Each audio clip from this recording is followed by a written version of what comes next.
estamos aquí con Juan Sobrino. Bueno, lo primero, muchas gracias por estar con nosotros en el Club H de FIDE Fundación. Gracias a vosotros por la invitación, un placer. Voy a contar brevemente tu currículum antes de nada para quien no te conozca. Eres licenciado en Geografía e Historia por la Universidad Complutense en especialidad de Antropología Americana y luego has hecho múltiples cursos en Biblioteconomía y Documentación. Y básicamente toda tu carrera profesional ha estado centrada en el libro, como corrector, editor, archivero, y desde 2006 eres director de la Biblioteca Municipal de Soto del Real, que es donde yo te conozco. Bueno, luego hablaremos con más detalle, pero básicamente esta biblioteca se caracteriza por, aparte de ser una biblioteca al uso, tener muchísimos proyectos y hacer muchísimas actividades distintas, ¿no? O sea, pensadas en ciertos colectivos y demás. Pero bueno, luego te voy a preguntar, has recibido premios y menciones por esta actividad tuya y en 2021, que me ha parecido muy curioso, estuviste se te incluyó en la lista de las 100 personas más creativas de España por la revista Forbes, que no sé si te llamaron mucho o te... Sí, eso fue una sorpresa porque no, yo me enteré de... O sea, porque no contactaron conmigo los de la revista Forbes. Entonces yo me enteré porque me avisó, no sé quién me lo dijo, y me dijo... Entonces me envió el enlace y le digo, ¿y esto qué es? Y dice, tú sabrás. Y digo, pues yo no, es que no lo sé. Y, y me imagino que que a alguien si les avisan, porque de hecho la revista en papel sí lleva entrevistas de ciertos personajes y tal, pero a otros no nos avisaron y la verdad es que fue una sorpresa y bastante... La verdad es que no te lo esperas porque yo creo que no sé cuántos bibliotecarios habrá en la revista Forbes, Ya, sí, pero sí, pocos, pocos sí, no no creo ninguno, que vamos. sea Sí, muy habitual. sí, sí. Voy a leer un párrafo que he visto que es una cosa que haces en algunas entrevistas, ¿no? Dices que Ujú, te gusta empezar leyendo algo en voz alta, ujú. em, que es verdad que no es lo más fácil del mundo, pero bueno, estaba dudando entre varias cosas y he pensado que como todo, ya estamos todos como cansados de intensidades y tal, voy a leer algo un poquito más alegre. Es de un artículo de Chesterton que acaban de publicar en una recopilación. Está el hombre que siempre se muestra diplomático sin diplomacia. Está el que bromea ostensiblemente y ríe a carcajadas, y así demuestra que no tiene sentido del humor. Está el que habla mucho de entender a las mujeres y con cada palabra que dice nos ayuda con horrible claridad a entenderlo a él. Está el que cuenta anécdotas de la maravillosa afabilidad y simpatía de hombres muy ricos que ha conocido y nos descubre así su religión secreta, que los ricos son dioses y que él es un afortunado favorito de los dioses. Todos estos llevan la marca que yo llamo convencionalmente vulgar, la marca de que nos muestran su propia talla moral y espiritual al estirarse hasta su estatura máxima. Si hubieran sido un poco laxos y despreocupados y humildes, tal vez nunca los habríamos descubierto. Si no hubieran sido tan listos, tal vez nunca habríamos sabido lo tontos que eran. Si no hubieran sido tan caballerosos, tal vez no nos habríamos dado cuenta de que eran unos canallas. Bueno, es que lo leí el otro día, me hizo mucha gracia. O sea que Es un buen inicio, ¿no? De sí, Chesterton. aprovechando que vamos Sí. a hablar de libros, que yo creo que es cualquier cosa menos vulgar. A ver, te voy a hacer una pregunta que es como muy obvia, pero es que la tengo que hacer. ¿Cuándo y cómo empezaste a leer? Pues, ¿cuándo y cómo? A ver, si te digo algún libro, te digo que fue en tal momento, te estaría mintiendo porque, porque no me acuerdo de cuándo empecé a leer. No era de niño no era un lector voraz, compulsivo, me gustaba la lectura, pero no como luego me convertí, ¿no? Al cabo de un poquito más de tiempo. Entonces, las primeras lecturas yo recuerdo que leía pues lo típico tebeos, los cómics, vamos, sobre todo de Ibáñez, el Mortadelo y Filemón, y esas eran mis primeras lecturas. Recuerdo que me gustaba mucho que me leyese mi madre, que Ah, sí, a mí también. nos leía cuentos y entonces por la noche compartía habitación con mi hermano y siempre estábamos ahí llamándola para que nos contara algún cuento que a veces nos leía y a veces se los inventaba ella, que eran los que más nos gustaban. Y ese es yo creo que mi primer acercamiento que tengo a la lectura. Y entonces fui leyendo, pero cuando yo realmente me convertí en un lector voraz, fue ya un poquito más mayor, ya pues con lo que era el bachillerato, justo cuando empecé la carrera. Yo empecé un año de económicas y me di cuenta que eso no me gustaba muy rápido. Y antes de decir nada en mi casa de que quería cambiar de carrera, pues como tenía que hacer tiempo, pues me iba a la biblioteca, porque ya todos mis amigos ya estaban o sea, ya no quedaban ahí en la calle, la gente estaba ocupada y tal, y ahí empecé a leer ya por placer y ahí descubrí el hábito de la lectura, con lecturas, con ciertos libros que te interpelan, que te llaman, que te ves reflejado, y ahí ya, a partir de ahí ya, yo creo que no ha habido un día que no he leído, aunque sean unas páginas. Em, bueno, ya hemos dicho antes que eres bibliotecario. ¿Qué es para ti una biblioteca o qué tiene que ser y qué es ser bibliotecario para ti? Una biblioteca, pues no sé, una biblioteca es la casa encendida de los libros. Yo creo que es el corazón cultural de un barrio o de un municipio. Es un lugar vivo, un lugar en el que te sientes seguro, en el que siempre haces pie, y, y es un lugar que brilla porque tiene el fulgor de los sueños, y la memoria que se conservan en los libros que atesoran. Al fin y al cabo, una biblioteca yo creo que conserva lo mejor que ha hecho la humanidad, ¿no? Entonces es nuestra obligación, conservarlo, catalogarlo, pero sobre todo difundirlo y compartirlo. O sea, las bibliotecas hace mucho tiempo ya que dejaron de ser, o muchos los concebimos así, unos almacenes de libros para convertirse en otra cosa, ¿no? Son lugares de inspiración, lugares de creación, lugares, puntos de encuentro para unir a la comunidad, para tejer comunidad en torno a los libros, en torno a la cultura. Para mí esa es un poco la idea de biblioteca, ¿no? Y dentro de... Nosotros trabajamos sobre todo en dos sentidos. Por un lado, haciendo actividades para atraer al público a la biblioteca, generar todo tipo de dinámicas, de actividades, de iniciativas para todos los públicos, pues desde los pequeños hasta los mayores. Pero también hacemos muchas actividades de cara al exterior, es decir, de llevar la cultura y los servicios bibliotecarios fuera de las paredes de la biblioteca, ¿no? Lo que se llama, en el argot se llama proyectos de extensión bibliotecaria, o es esa biblioteca transparente, sin paredes, biblioteca situada, bueno, tiene como muchos conceptos, ¿no? Y dentro de ese enfoque de llevar los servicios bibliotecarios fuera de la biblioteca, prestamos un especial interés, un especial hincapié a los colectivos más vulnerables, ¿no? Para que tienen un difícil acceso, ¿no? a la cultura en ciertos casos. Ahora que mencionas esto, hay un proyecto que he leído que habéis hecho, bueno, no sé si que hicisteis o que seguís haciendo con una fundación o entidad sin ánimo de lucro que se llama Perros y Letras, ¿puede ser? Em, Cuéntanos un poco sobre este proyecto, porque a mí me gustó, la verdad. Sí.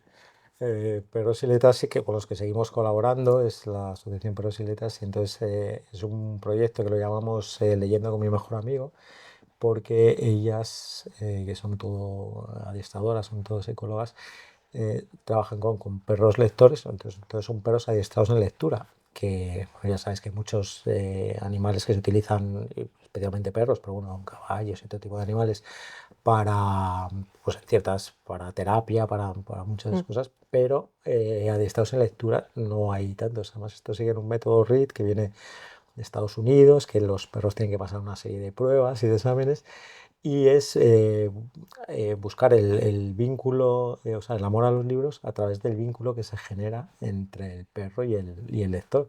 Y la verdad es que funciona. Nosotros lo empezamos haciendo con ellas en la biblioteca para niños y niñas, sobre todo que tenían algún tipo de dificultad en lectoescritura, algún tipo de dislexia o discapacidad, o simplemente que no les gustaba leer. O sea, está enfocado sobre todo para ello. Y lo que hace es que a través del perro, porque el perro no hace nada, pero bueno, está quieto, y entonces nosotros empezamos haciéndolo con público infantil, y entonces está el niño leyendo y está acariciando al perro.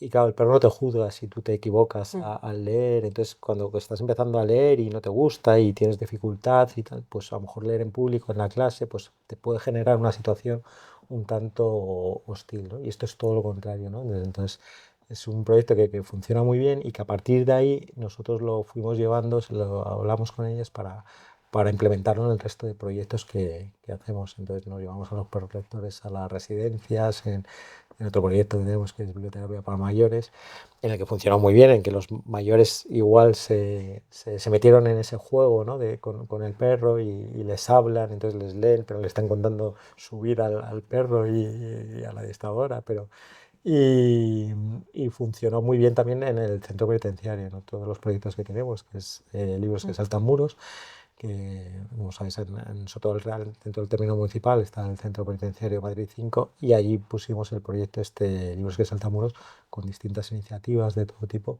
y una de ellas pusimos el taller allí con los internos, igual funcionó muy bien, ellos sabrían mucho, les permitía para hablar de otras cosas que a lo mejor no hacen habitualmente Sí, salir con un otros poco de esas cuatro compañeros, paredes. claro, sí, sí, y la verdad es que ha funcionado muy bien y lo seguimos haciendo cada año, pues procuramos hacer alguna edición en la biblioteca y también pues en las residencias, en el centro penitenciario siguen trabajando, la primera vez los llevamos nosotros con financiación de la biblioteca, del ayuntamiento, también de un proyecto que ganamos y tal, de un premio, pero ahora siguen allí trabajando también a través del Ministerio de Cultura y seguimos colaborando con los libros y con los internos, un proyecto muy chulo. Supongo que todos tienen algo especial, pero si te preguntase por algún proyecto que no sé, que te guste especialmente, que te haya llegado especialmente, ¿cuál podría ser? Uf, eh, Dentro de que seguro que todos son un poco como sí, hijos, ¿no? claro. Pero bueno. Hay dos, o sea, biblioterapia para mayores, que es que es el proyecto que lleva más longevo, que lleva una trayectoria más larga, que llevamos más de 10 años, empezamos en 2013, entonces es un proyecto que nos ha dado mucho, porque hemos desarrollado dentro de eso que llamamos biblioterapia para mayores muchas iniciativas muy distintas, muy complementarias. Cuando llegó la pandemia lo transformamos en cuentos por teléfono, lo adaptamos y bueno, la verdad es que ha sido fantástico. Pero por ejemplo también, y solo por mencionar otro, te diría a lo mejor Cuentos que dan vidas, que es un proyecto que hacemos dentro de este que te comentaba antes en el centro penitenciario, dentro de ese proyecto general que es Libros que saltan muros. Pusimos en marcha Cuentos que dan vidas, que es lo que hacemos es que es un proyecto pensado. Ahora en el centro penitenciario Madrid 5 no hay mujeres, solo hay hombres. Hubo en su momento, pero ahora solo hay hombres. Entonces está pensado para padres, que no tienen contacto con sus hijos e hijas. O bien porque la distancia geográfica, porque viven en otro país o en otra ciudad lejos de Madrid, o en muchos casos porque tampoco quieren decir a sus seres queridos, a sus hijos, ¿no? Que están en prisión, ¿no? Entonces les dicen a lo mejor que están trabajando en el extranjero o cualquier cosa, ¿no? Entonces, pero para mantener ese vínculo, ¿no? Lo hicimos a través de los libros, lo que hacemos es que les llevamos ahí libros infantiles y juveniles que no suele haber en el centro penitenciario, les dimos un taller de lectura dramatizada para que supieran contar el cuento, interpretarlo, poner voces, ponerle un poquito de emoción, ¿no? Y entonces preparaban los cuentos y una vez que dimos ese taller de lectura dramatizada, que ellos lo habían interiorizado, pues les grabamos un vídeo cortito en el que ellos dedicaban el cuento a sus hijos e hijas y lo grabamos, lo editamos y se lo hacemos llegar a sus familias con las que no tienen contacto, ¿no? Entonces, bueno, me parece que es una idea de anclarte a la vida, ¿no? A lo mejor que tienes, ¿no? Para tampoco desarraigarte, pues en este caso, ¿no? A través del hilo, ¿no? De los cuentos y de la lectura.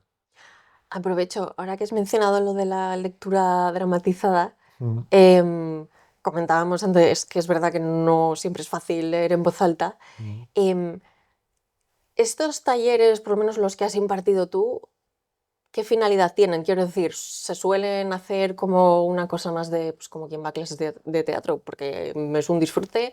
¿O suele haber una finalidad o muchas veces se utilizan con una finalidad, no sé, si terapéutica o de algún tipo, en fin? Pues bueno, hay de todo. O sea, hacemos todo tipo de talleres. O sea, es verdad que, por ejemplo, los de lectura dramatizada que hemos hecho, o sea, que no los hago yo, que los imparte gente profesional. Pues luego al final de todo vas buscando sinergias y vas buscando alianzas. Entonces las mismas personas que participan en esos talleres, luego nosotros trabajamos mucho con la lectura en voz alta.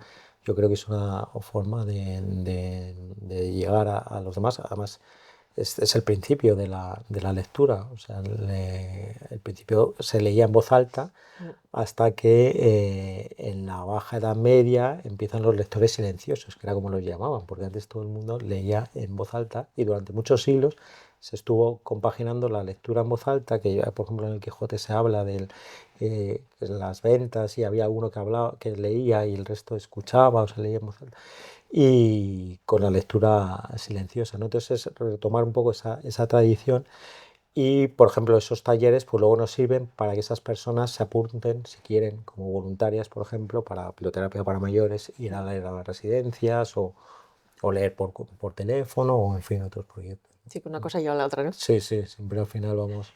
Em, a ver, o sea, la biblioteca de la que eres bibliotecario está en Soto del Real. Y he leído por ahí que bueno, que tú veraneabas allí, porque Ujú. tus abuelos pues, vivían allí, ¿no? Entonces yo siempre tengo una cosa como un poco mítica con los abuelos, porque yo no tuve mucha relación. em, y siempre pienso que es como una relación muy especial, ¿no? Que se Ujú. queda ahí. Yo no sé si tú qué recuerdas de tus abuelos, o si hay algo que te haya dejado eso luego que te pueda servir pues cuando das talleres a niños, por ejemplo, Mm. cuando incluso tratas con personas mayores en los proyectos en residencias y demás. O Ujú. sea, ¿qué pozo te ha dejado eso? Sí, bueno, a mí me pasa un poco como a ti. O sea, yo de los cuatro, o sea, mis dos abuelos fallecieron un poquito antes de que yo naciera, con lo cual no nos conocí. Mis dos abuelas sí vivieron, una se murió cuando era muy niño y con otra, con mi abuela Rosario, sí que tuve una relación así muy entrañable, porque era pues, la típica abuela así, que era toda bondad, bueno, esta que cocinaba de muerte, que era... Es una abuela de cuento, ¿no? Sí, sí, sí, sí, Sí. total, o sea, era una cosa. Y de ella, por ejemplo, recuerdo además, en determinadas épocas estuvo viviendo con nosotros en nuestra casa y en la casa de Soto también. Y la recuerdo que sí, pues eso, con mucho encanto, con mucha dulzura. Yo me acuerdo que ella me decía, me acuerdo de alguna expresión que utilizaba. No era una persona, por ejemplo, no la tengo asociada a la lectura porque no leía mucho, pero por ejemplo recuerdo que decía así que te quiero, decía mil arrobas, siempre decía, y yo no sabía lo que eran las arrobas. Todo esto antes de los años 80 y tal, que no existía internet, o sea, Sí. bueno, internet en las casas empieza a principios de los 90, 90 y pico y tal, y lo de arroba era como algo que no sabía decir, ¿no? Es algo así como una medida de tal, entonces te quiero mil arrobas, debía ser como te quiero infinito, ¿no? Y luego cuando empezamos con internet, con los correos electrónicos y tal, y con el símbolo de la arroba y tal, me hacía un poco raro, ¿no? Que estuviese ahí lo que yo asociaba a esa palabra Sí, que solo te a llegaba mi siempre. abuela, me llevaba y tal al cariño y que tenía y tal, y es un poco el recuerdo que tengo de ella. Yo siempre había pensado, pero claro, ya con lo que me has dicho antes ya no lo sé, em, que al final querer dedicarte al mundo del libro tan claramente tenía de alguna manera o estaba muy relacionado con escribir en el sentido que sea, ¿no? Con querer Ujú. escribir, haber escrito, yo qué sé. Mm. Pero claro, tú que me has contado que empezaste a leer ya, ¿no? Con Mm. 17, 18, así como más en Ujú. serio. Yo no sé si tú has tenido esa inquietud o si realmente no tiene por qué y pueden estar perfectamente desligadas del todo, Ujú. la lectura y la Y escritura. la escritura. Pues no lo sé. Borges decía que él se sentía orgulloso de lo que había leído, no de lo que había escrito, ¿no? Entonces, si Borges decía eso. em, o sea, yo me he sentido muy... La verdad es que tengo con mucho respeto a la literatura, ¿no? Como para ponerme a escribir. Y no creo que tuviese el talento. Y, o sea, yo creo que se puede, que hay mucha gente que trabaja en el sector del libro de distintas formas sin dar ese paso, ¿no? A la escritura. Pero es verdad que cuando ya pues, llevas unos años y de muchas lecturas y tal, pues siempre hay como un pozo ahí, ¿no? Y siempre tienes ahí como una semilla, ¿no? Que no sabes si en algún momento vas a dar ese paso, ¿no? Yo, no sé, Es verdad que ya. en general todos los escritores dicen que para escribir hay que leer mucho, lo Sí, primero. O sí, sí. sea Yo creo que que sí. eso es fundamental. Yo no me Sí, fío, no he encontrado un escritor que me gusta, porque hay alguno y ves, y también gente joven, y dice, no, no, si yo no leo y tal. Y cuando te acercas a ese tipo de libros, entiendes por qué no leen. Entonces, ya. Sí, la y verdad es que dices la que, selección a hay veces gente que en... es, Sí, es es duro. delicado. Hay una frase tuya que he leído por ahí, que la voy a leer porque me gusta mucho. Bueno, una frase, pues son varias. Cuando cambias tú, cambia todo. El libro te cambia completamente. Si lo has leído en una época y luego vuelves a encontrarte ese libro mucho más tarde, has vivido otras experiencias. La vida te ha llevado por otros derroteros y cosas que te estaba contando el libro, ahora no las ves. Y al contrario, algo que estaba silenciado te está llamando, te lo está diciendo en esa segunda lectura. ¿Eres muy dado a la relectura?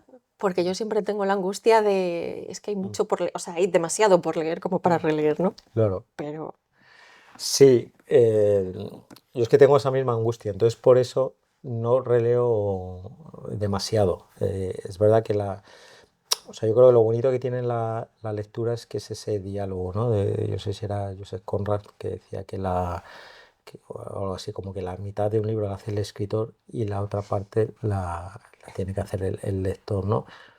Yo creo que eso es el superpoder que tiene la lectura, es que tú te lo llevas la lectura a lo que has leído, a lo que has vivido, ¿no? A tu imaginación, mm, y a partir de ahí surge otra lectura, ¿no? O sea, nadie lee el mismo libro, ¿no? O sea, otra cosa que dicen, ¿no? Entonces, es verdad que la lectura, el mismo libro, en distintas épocas te va cambiando. Pero yo tengo un temor, ¿no? A los libros que me han gustado mucho, releerlos y que te dejen de gustar. Y por eso procuro releer poco. Primero porque tengo ahí siempre la pila pendiente de muchas lecturas, ¿no? Que tengo ahí por leer. Y entonces he releído a veces, por ejemplo, pues por ejemplo, en el club de lectura, porque tienes que sí. repetir libros que tú has leído, pero como tienes que no es fácil conseguir los mismos ejemplares, pues al final hay veces que relees esos libros y es curioso, ¿no? Cómo te acaban cambiando, ¿no? Las lecturas. Sí. Y el único libro que releo con gusto es El Quijote, un libro que me encanta y que lo dejo reposar y en 2 o 3 años lo dejo en barbecho y lo vuelvo a leer y así a trocitos, ¿no? A sorbitos, mientras voy leyendo otras cosas, pero lo reinicio y ya, bueno, si lo leo 4 veces o por ahí, dentro de poco empezaré con la quinta. Yo tengo que decir que nunca, o sea, no ha llegado mi momento de leerlo entero, Mm. pero bueno, es una cosa que está ahí Eso, pendiente de deberes. siempre. Em, Te voy a preguntar, esto ya es como consejo profesional, ¿no? Ujú. Em, ¿Qué libros recomendarías a un niño o una niña, a un adolescente, a una persona adulta que no, por las circunstancias que sea, no han tenido costumbre, bueno, gusto por la lectura, pero quisieran empezar? Algo que no les eche para atrás, como Claro. comentábamos antes. Eh, claro, es tan complicado porque al fin y al cabo las lecturas, pues eso es muy individual, sobre todo Mm, a personas que no les gusta leer. Entonces, claro, pues tendrías que preguntarle. Yo lo que recomendaría es intentar acercarte lo que puedas a sus gustos. O sea, es decir, por ejemplo, lo que nosotros trabajamos por ejemplo, en el centro penitenciario, con el taller este de leyenda con mi mejor amigo, a veces que llegamos en otro tipo de talleres que hacemos, de personas que no han leído prácticamente nada o han leído muy poco. Y, claro, pues tú le preguntas qué gustos tiene para llevarles esos libros, ¿no? Para que lean ese tipo de libros. Pero claro, la gente que te dice, no, es que yo es que no he leído nada o no me gusta nada, pues entonces lo que les pregunto es, dicen, bueno, pero entonces, ¿qué te gusta? ¿Qué hobbies tienes o qué cosas te gustan, ¿no? Y yo qué sé, te dice, pues los caballos, pues le buscas un libro mm. de caballos o que hable o sea, que esté la historia en torno a eso que le gusta, ¿no? Al fútbol, sea lo que sea, Sí, para ¿no? que lo vea más cercano a algo Claro, suyo. es intentar un poco acercarlo y dentro de eso, pues intentar buscar esa fórmula, ¿no? Lo que hace al fin y al cabo un bibliotecario, los que trabajamos en mediación cultural, es intentar provocar ese abrazo, ¿no? Entre el libro y el lector de alguna forma, ¿no? Y lo decía Borges y lo decía también Daniel Penac, que el verbo leer conjuga muy mal con el imperativo. Lo que Sí, no puedes es obligar a léete esto, porque este libro es muy bueno y pues Sí, pero puede ser una tortura. claro, Así, o hay sea, gente que no, evidentemente no vas a empezar recomendando el Quijote o a alguien que no ha leído, por muy bueno que sea o por mucho que a ti te guste, ¿no? Lo que tienes que intentar es acercarte a sus gustos, pero a partir de ahí yo, no sé, les recomiendo muchos tipos. A mí, por ejemplo, también es que me gusta mucho el género de la poesía y nos funciona muy bien para muchos proyectos. Entonces hay gente a lo mejor que no lee, que tiene una idea que si la poesía es algo romántico o algo así muy difícil, muy oscuro o tal, y le haces propuestas de poetas a lo mejor contemporáneos que tienen una postura, una poesía mucho más clara, mucho más sencilla. Yo sé, poetas como Mario Benedetti, Luis García Montero, Raquel Lanceros, y que al mismo tiempo la que te puedes reflejar y te puedes sentir aludido, yo creo que son como buenas vías como para empezar un camino, ¿no?, de lectura. la poesía no es el género, es que os iba a decir, Mm, más... mm, Sí, igual hay que elegirlo bien, ¿no? Pero es mm, verdad que no es el género más, desde luego, comercial, ni mm, el que esté más... mm. Por eso que me llama la atención. O sea, Sí, que me digas que por ahí a veces es más pero fácil. sí, yo he encontrado acercamientos a través de libros de lectura, o sea, de poesía, y sí, sí, con gente que no le gustaba leer, o sea, que bueno. Bueno, y ya para terminar y aprovechando que estamos en fechas prenavideñas, ¿algún descubrimiento, sea libro, sea autor, que te haya gustado mucho, mucho en los últimos tiempos? Mm.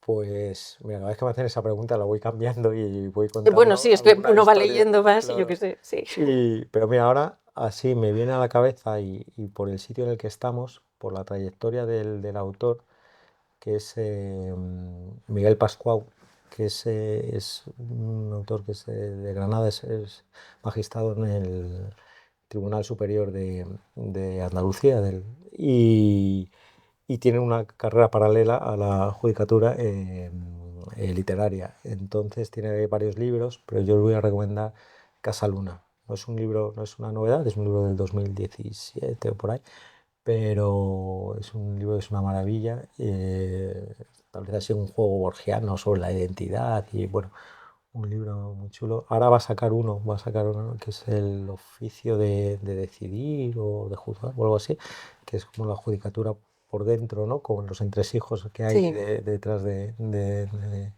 esto. Y bueno, es un autor que se merece descubrir y para los que no lo conozcan, que se acerquen a él, pues por nada, ejemplo. me lo apunto.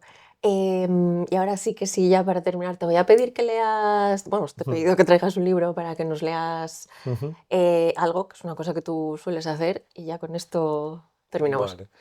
Pues mira, os he traído un libro de Gloria Fuertes, que es otra de las autoras para recomendar y con la que también, cuando me preguntabas para alguien que no le gusta leer, Gloria Fuertes funciona muy bien y nosotros reivindicamos la parte menos conocida de Gloria Fuertes, que se conoce, sabes, por la poesía Infantil. infantil y tal, y su época televisiva, pero Gloria Fuertes es una autora, para mí, una de las grandes poetas para todas las edades, para adultos, ¿no? Y que está vinculada también a Soto del Real, porque ella veraneaba, o sea, tenía una casa, el amor de su vida era una hispanista americana, se llamaba Phyllis Beturbull, y que fue directora del Instituto Internacional, y bueno, y entonces compré una casa en Soto del Real, en la que veraneaban Gloria Fuertes y Phyllis, y allí le tiene mucho cariño la llamaban americana a Phyllis y a Gloria Fuertes, porque